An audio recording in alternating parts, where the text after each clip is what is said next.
আসসালামু আলাইকুম প্রিয় বন্ধুগণ, দেখেন এই যে আমার সামনে কতগুলো রসুন আছে। আসলে প্রথমে বলি যে কৃষকের সাথে যখন আমরা কাজ করি, কৃষক সেজেই কাজটা করতে হয়। ঠিক আছে, দেখেন এই যে সকলের সাথে একই সুরাতেই কিন্তু বসা আছি। তো এই যে আমরা রসুন জমিতে যে রোপণ করি, রসুন হয় এই যে এইরকম দেখেন আলাম আলাম রসুন। এই রসুনটা আলাম রসুনটাই কিন্তু, পুরো রসুনটাই কিন্তু জমিতে রোপণ করা হয় না। বীজটা কিভাবে প্রস্তুত করা হয় আমি আপনাদের দেখাচ্ছি। যারা জানেন তো যারা জানেন, আর যারা জানেন না তাদেরকে দেখাচ্ছি। এই যে দেখেন এই যে রসুনটা, এই রসুনটা এই যে এইভাবে ভাঙতে হয়।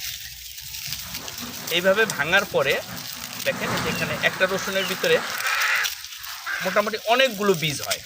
এই যে প্রায় 8 থেকে 10টা বীজ হয়। এই যে বীজ, এই বীজগুলা করে কি এই যে এইভাবে রাখা হয়। রাখার পরে এটাকে আবার বাছা হয়, বাছার পরে ঝাড়া হয়, ঝাড়ার পরে একদম পরিষ্কার এই যে এরকম পরিষ্কার বীজ হবে। এই যে এরকম ঝাড়ার পরে এই যে দেখেন এই যে এরকম পরিষ্কার বীজ হবে। এই যে দেখেন একদম পরিষ্কার বীজ। এই বীজটাই মূলত জমিতে রোপণ করা হয়।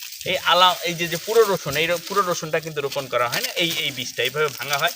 এই দেখেন এই যে আমি কীভাবে ভাঙাই, দেখেন 2 হাত দিয়ে চাপ দিতে হয়। চাপ দিলে এই যে এটা ভেঙে যাবে। ভেঙে গেলে এই যে 8 থেকে 10টা 12টা 15টা পর্যন্ত একটা রসুনের ভিতরে এই যে রোপণ করার মতো বীজ হয়। যে দেখেন এই যে দেখেন এটাকে ঝাড়ার পরে এই যে এইভাবে একদম স্পষ্ট পরিষ্কার পরিষ্কার বীজগুলো চলে আসে।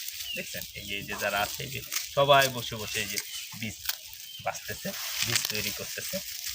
ঠিক আছে, ধন্যবাদ সবাইকে। আসসালামু আলাইকুম।